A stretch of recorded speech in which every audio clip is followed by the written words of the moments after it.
Hello friend, good morning, नमस्कार। मैं अर्चना आप सभी का स्वागत करती हूँ आपके अपने YouTube channel learn with V पर। चलिए फ्रेंड, शुरू करेंगे अपनी आज की क्लास। और आज हम डिस्कस करेंगे कार्य ऊर्जा से संबंधित वन लाइनर इंपॉर्टेंट क्वेश्चन। कल हमने ऊर्जा टॉपिक आपको कराया था, थ्योरी हमने इसकी करा दी थी। आज की इस क्लास में ऊर्जा से जितने भी इंपॉर्टेंट क्वेश्चन आपके एग्जाम में बन सकते हैं उन सभी को इस क्लास में हम कवर करने की कोशिश करेंगे। तो सबसे पहले हम थोड़ा सा ऊर्जा को रिवाइज कर लेते हैं। कल मैंने क्या पढ़ा था कि ऊर्जा क्या होती है। ऊर्जा होती है कार्य करने की क्षमता, कि ऊर्जा वह क्षमता है जो हमें कार्य कराती है। जितनी हमारे शरीर के अंदर ऊर्जा होगी उतनी ही किसी कार्य को करने की क्षमता हमारे अंदर होगी। कह सकते हैं कि ऊर्जा और कार्य दोनों एक ही सिक्के के दो पहलू हैं, कि कोई भी वस्तु है अगर हम उस पर कार्य कर रहे हैं तो इसमें जो हम कार्य कर रहे हैं वो किसमें ऊर्जा के रूप में संचित होगी। इस वस्तु पर, इस वस्तु में जो भी हमने कार्य किया वो किसमें संचित होगी, ऊर्जा के रूप में। और ये ऊर्जा युक्त वस्तु जो है वो इसी कार्य को करने में उतनी ही ज़्यादा सक्षम होगी जितनी इसके अंदर ऊर्जा स्थित होगी। ठीक है, तो क्या कह सकते हैं कि ऊर्जा और कार्य क्या है, एक ही सिक्के के दो पहलू हैं। ऊर्जा का मात्रक क्या है, ऐसा ही प्रणाली में अगर ऊर्जा का मात्रक पूछा जाए तो न्यूटन मीटर या जूल, और एक जूल बराबर किसके होता है, 10⁻⁷ अर्ग के होता है। ऊर्जा कितने प्रकार की होती है, ऊर्जा कई प्रकार की होती है। यांत्रिक ऊर्जा होती है जिसको दो भागों में विभाजित किया जाता है, गतिज ऊर्जा और स्थितिज ऊर्जा। दूसरी रासायनिक ऊर्जा, ध्वनि ऊर्जा, सौर ऊर्जा, प्रकाश ऊर्जा, ऊष्मीय ऊर्जा और विद्युत ऊर्जा। ये ऊर्जा के प्रकार हैं। तो चलिए अब देखते हैं कि किस तरीके के क्वेश्चन आपके यहाँ से बनते हैं। तो चलिए सेशन को शुरू करते हैं। वीडियो अगर पसंद आए तो वीडियो को लाइक शेयर करते चलिए फ्रेंड के साथ में। चैनल पर नए हैं तो सब्सक्राइब कर लीजिए। और देखिए आगे मुझे बताइएगा कि जिस तरीके से मैं आपको पढ़ाती हूँ कि पहले थ्योरी और फिर वन लाइनर क्वेश्चन, अगर आपको पसंद आ रहा है तो मैं इस तरीके से पढ़ाऊंगी। अगर नहीं तो अगर आप चाहते हैं कि मैं आपको केवल क्वेश्चन कराऊँ तो आप मुझे बताइए, मैं आपको क्वेश्चन भी करा दूँगी। ठीक है, तो चलिए सेशन को शुरू करते हैं। फर्स्ट क्वेश्चन आप सभी के सामने है, शक्ति का मात्रक क्या होता है। शक्ति का मात्रक वॉट है। कार्य का मात्रक क्या है, कार्य का मात्रक जूल है। ऊर्जा का मात्रक भी जूल होता है। और एक जूल बराबर किसके होता है, एक अगर आपसे पूछ लीजिए एक जूल 10⁻⁷ अर्ग के बराबर होता है। ठीक है, अगला क्वेश्चन है, एक मनुष्य एक दीवार को धकेलता है तथा इसको विस्थापित नहीं कर पाता है। वह क्या कर रहा है, वह कोई भी कार्य नहीं कर रहा है। हम जब किसी भी कार्य क्या होता है कि अगर हम किसी भी वस्तु पर बल लगाएंगे और उसे बल को, इस वस्तु को बल की दिशा में विस्थापित करना, इधर की तरफ इसको विस्थापित करेंगे तो वही तो हम कार्य होगा। अगर हम इस वस्तु को विस्थापित नहीं कर रहे हैं तो मनुष्य कोई भी कार्य नहीं कर रहा है। अगर वो वहीं पर, वो चीज़ वहीं है तो उसने कोई भी कार्य नहीं किया। अगर कोई मनुष्य बोझा लेकर सिर पर खड़ा है, वो पसीने में तरमतर हो गया है, पसीने से भीग चुका है, तो उसने कोई भी कार्य नहीं किया है, क्योंकि बोझा लेकर खड़ा है। उसने बोझे को कहीं पहुँचाया नहीं, कहीं डाला नहीं। लेकिन अगर वो उसी वजन को उठाकर सीढ़ियों के रास्ते जाकर वो उसे छत पर डालता है तो वो उसके द्वारा कार्य किया गया है। तो यहाँ पर क्या कह रहा है कि एक मनुष्य एक दीवार को धकेलता है, उसको विस्थापित नहीं कर पाता। जब तक किसी भी कार्य चीज़ को आप विस्थापित नहीं करोगे तो वो इंसान कोई भी कार्य नहीं करेगा। ठीक है, तो वो कोई भी कार्य नहीं करता है। अगला क्वेश्चन है कि m द्रव्यमान की वस्तु v वेग से गतिमान हो तो गतिज ऊर्जा का मान क्या होगा। गतिज ऊर्जा का मान होगा 12mv²। गतिज ऊर्जा को हम किससे, काइनेटिक एनर्जी से प्रदर्शित करते हैं, ई के। काइनेटिक एनर्जी क्या होती है, 12mv²। ठीक है, अगला क्वेश्चन है, हथौड़े द्वारा कील पर प्रहार करना कौन सी ऊर्जा का उदाहरण है। हथौड़े द्वारा कील पर प्रहार करना यांत्रिक ऊर्जा का उदाहरण कहलाता है। चाबी से चलने वाले एक खिलौना कार जिसमें ऊर्जा का रूपांतरण होता है वो क्या है, स्थितिज ऊर्जा का गतिज ऊर्जा में। यानी कि जब हम किसी भी चीज़ में चाबी भरेंगे तो वो ऊर्जा उसमें किस में होगी, स्थितिज ऊर्जा, ऊर्जा उसके अंदर स्थित हो गई। और वो ऊर्जा जब वो खिलौना चलेगा तो किस में रूपांतरण होगा, उसका गतिज ऊर्जा में रूपांतरण होगा। ठीक है, अगला क्वेश्चन है, ऊर्जा के लिए सबसे बड़ा प्राकृतिक स्रोत कौन सा है। ऊर्जा का सबसे बड़ा प्राकृतिक स्रोत सूर्य है, जिससे पूरा जीव मंडल, पूरा ब्रह्मांड चलता है। क्योंकि सूर्य से जो रोशनी मिलती है उससे पेड़ पौधे अपना भोजन बनाते हैं और पेड़ पौधों से हम भोजन करते हैं। तो पूरा ब्रह्मांड का जीवन किस पर निर्भर करता है, सौर ऊर्जा पर या सूर्य पर निर्भर करता है। नेक्स्ट क्वेश्चन है, गिरते नारियल, लुढ़कते पत्थर, उड़ते हुए हवाई जहाज, बहता हुआ पानी और में कौन सी ऊर्जा विद्यमान होती है, बहती हवा। इन सब में गतिज ऊर्जा विद्यमान होती है। नेक्स्ट है, एक व्यक्ति 200 न्यूटन के बल से एक मकान की दीवार को धक्का दे रहा है, किया गया कार्य क्या होगा। तो किया गया कार्य क्या है, शून्य है, क्योंकि कोई भी विस्थापन नहीं हो रहा है। नेक्स्ट क्वेश्चन है, m द्रव्यमान की वस्तु पृथ्वी से h ऊंचाई पर स्थित हो तो उसकी स्थितिज ऊर्जा का मान कितना होगा।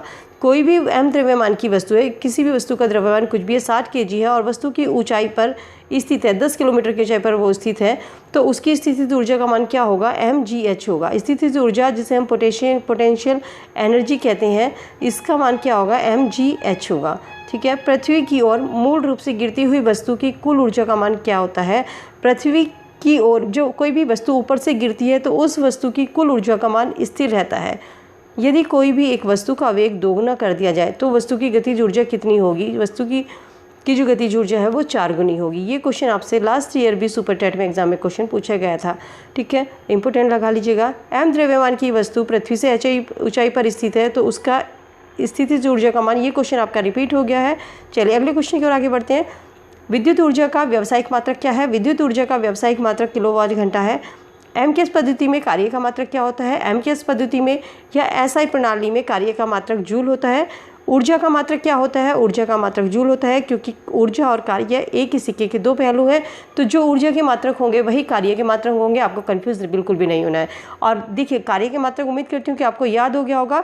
मैंने आपको बताया था कार्य का मात्रक और ऊर्जा का मात्रक एसआई प्रणाली में क्या था? न्यूटन मीटर था या जूल कह सकते हैं। ठीक है, न्यूटन मीटर या जूल। और एक जूल कितने बराबर होता है? 10⁷ अर्ग के बराबर होता है। चलिए अगले क्वेश्चन की ओर आगे बढ़ते हैं। शक्ति का मात्रक क्या है? शक्ति का मात्रक है जूल पर सेकंड या वॉट। घरों में बिजली की खपत कम करने के लिए कौन सी लाइट का प्रयोग किया जाता है? घरों में बिजली की लाइट के लिए हम CFL या LED का यूज़ करते हैं। स्वतंत्रता पूर्वक गिरती हुई वस्तु की गतिज ऊर्जा का मान कैसा होता है? उसका मान बढ़ता है। अगर कोई भी स्वतंत्रता पूर्वक ऊपर से वस्तु गिरी है तो स्थितिज ऊर्जा का मान स्थिर रहता है और गतिमान ऊर्जा का जो मान है वो बढ़ता है। नेक्स्ट क्वेश्चन है, m द्रव्यमान का पत्थर मुक्त रूप से d दूरी पर गिरता है, इसकी गतिज ऊर्जा का मान क्या होगा? mgd। शक्ति की सबसे छोटी इकाई क्या है? शक्ति की सबसे छोटी इकाई वाट है। वस्तु का द्रव्यमान आधा तथा वेग दोगुना कर दिया जाए तो इसकी गतिज ऊर्जा का मान पहले की अपेक्षा कैसा होगा? इसका पहले की अपेक्षा का मान इसका दोगुना हो जाएगा, कि गतिज ऊर्जा का मान जो होता है वो कितना हो जाएगा? दुगना हो जाएगा। नेक्स्ट क्वेश्चन है, बंदूक से दागी गई गोली में ऊर्जा कैसी होती है? बंदूक से जब हम कोई गोली दागते हैं तो उसमें ऊर्जा उसके वेग और उसके द्रव्यमान के कारण होती है, कि ऊर्जा जितनी उसके अंदर ऊर्जा होगी उतना ही उसका वेग तेज होगा, उतना ही उस चीज़ का द्रव्यमान अधिक होगा। अगला क्वेश्चन है, किसी गेंद को पृथ्वी तल से v वेग से ऊपर फेंकते हैं तो उसमें केवल स्थितिज ऊर्जा होती है जब वह सबसे अधिक ऊंचाई पर पहुंच जाती है। नेक्स्ट है, एक प्लेटफॉर्म पर बॉक्स को उठाने के लिए किया गया कार्य किस पर निर्भर करता है? प्लेटफॉर्म पर बॉक्स को उठाने में किया गया कार्य उसकी ऊंचाई पर जिस तक इसे उठाया गया है वहाँ तक उस पर निर्भर करता है। जब चलती हुई कार में ड्राइवर ब्रेक लगाकर कार की गति को कम करता है या उसे रोकता है तो बल और विस्थापन के बीच में कितने डिग्री का कोण होगा? जब भी कोई ड्राइवर ब्रेक लगाकर गाड़ी को रोकता है, उसकी गति को कम करता है, तो बल और विस्थापन के बीच 180 डिग्री का कोण होगा। नेक्स्ट क्वेश्चन है, गुरुत्वीय बल के द्वारा किया गया कार्य कितना होता है? गुरुत्वीय बल के द्वारा किया गया कार्य mgh होता है। कार्य का मात्रक CGS पद्धति में अगर आपसे पूछ ले जाए, कार्य का मात्रक CGS पद्धति में क्या होगा? अर्ग होगा। ठीक है, 10⁷ अर्ग किसके बराबर होता है? 1 जूल के बराबर होता है।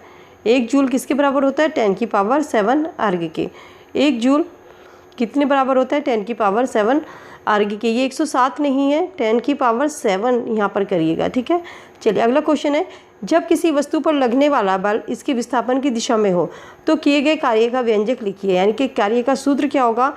कार्य का सूत्र होगा, जब भी किसी वस्तु पर बल लगाया जा रहा है उस बल को बल की दिशा में विस्थापित करना क्या होता है? ये सूत्र होता है। तो W बल को हम कार्य को हम किससे प्रदर्शित करते हैं? W से करते हैं, बल को F से, और बल की दिशा में विस्थापन को D से या S से यहाँ पर D होगा, D से प्रदर्शित इसको किया जाता है। तो कार्य का मात्रक क्या होगा? W = F × D। ठीक है, किसी वस्तु को गतिज ऊर्जा के व्यंजक क्या होगा? E के काइनेटिक ऊर्जा ½mv²। जब किसी तीर को छोड़ा जाता है तो उसकी गतिज ऊर्जा कहाँ से प्राप्त होती है?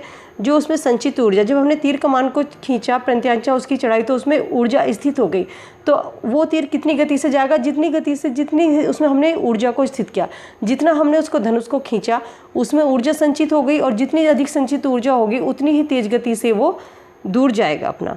ठीक है, एक वृत्ताकार पथ में गति करती रही वस्तु एक चक्कर में किए गए कार्य का मान कितना होगा? देखिए, एक वस्तु है वो वृत्ताकार पथ में गति कर रही है।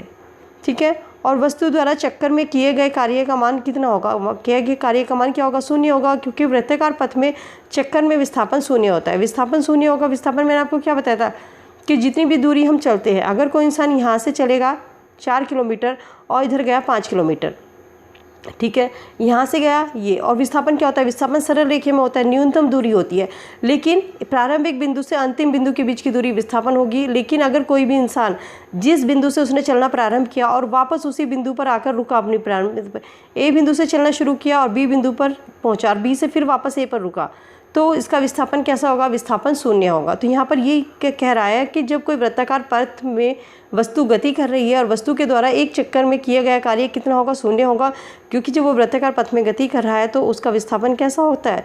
शून्य होता है, क्योंकि उसकी कोई भी प्रारंभिक या अंतिम बिंदु के बीच की दूरी नहीं है। अगला क्वेश्चन है, सन 1831 में माइकल फैराडे ने किसकी खोज की थी? विद्युत यंत्र की खोज की थी। नेक्स्ट, जब आप किसी भी वस्तु को बल लगाकर ऊपर की ओर उठाते हैं तो कौन सा बल कार्य करता है? जब हम किसी भी वस्तु को ऊपर की ओर उठाते हैं तो उसमें गुरुत्वीय बल कार्य करता है। अगला क्वेश्चन है, किसी भी पिंड के वेग में क्या परिवर्तन किया जाए जिससे पिंड का द्रव्यमान 4 गुना बढ़ाने पर उसकी गतिज ऊर्जा में परिवर्तन न हो? किसी भी पिंड के वेग में परिवर्तन किया जाएगा कि पिंड के वेग को आधा करना पड़ेगा, जिससे कि पिंड का द्रव्यमान 4 गुना बढ़ाने पर भी उसकी गतिज ऊर्जा में परिवर्तन नहीं होगा। नेक्स्ट क्वेश्चन है, धनुष से तीर चलाना, खिलौना, पिस्तौल से डार्ट का निकालना कौन सी ऊर्जा के उदाहरण है? यांत्रिक ऊर्जा के उदाहरण है। गतिज ऊर्जा किस पर निर्भर करती है? गतिज ऊर्जा वस्तु के द्रव्यमान व वेग पर निर्भर करती है। किसी वस्तु को पृथ्वी की सतह से ऊपर उठाने के लिए न्यूनतम आवश्यक बल किसके बराबर होता है? वस्तु के भार के बराबर होता है।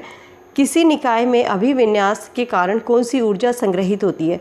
किसी भी निकाय के अभिविन्यास के कारण उसमें स्थितिज ऊर्जा संग्रहित होती है। एक क्षैतिज दिशा में गतिशील वस्तु के लिए गुरुत्वीय बल के विरुद्ध कोई कार्य नहीं किया जाता है। क्यों नहीं किया जाता? क्योंकि क्षैतिज दिशा में ऊंचाई का मान कैसा होता है? क्षैतिज दिशा में ऊंचाई का मान शून्य होता है, अतः कोई भी कार्य वहाँ पर किया जाएगा तो वो कार्य कैसा होगा? शून्य होगा। अगला क्वेश्चन है, 1 हॉर्स पावर कितने वॉट के बराबर होता है? 1 हॉर्स पावर 740 वॉट के बराबर होता है। ठीक है, सो फ्रेंड, ये थे हमारे ऊर्जा से रिलेटेड इंपॉर्टेंट क्वेश्चन। कल हमने ऊर्जा की थ्योरी आपको कराई थी, आज इसके वन लाइनर क्वेश्चन डिस्कस किए। कल हम आपके फिजिक्स का नेक्स्ट टॉपिक आपको डिस्कस करेंगे, प्रकाश और दूरी। इसके बाद आपकी ऑलमोस्ट फिजिक्स कंप्लीट हो जाएगी। बायो हम कंप्लीट करा चुके हैं। आपको थ्योरी और वन लाइनर क्वेश्चन इसी तरीके से कंप्लीट कोर्स आपको सुपर टेट का जितना भी है वो आपका कराया जाएगा।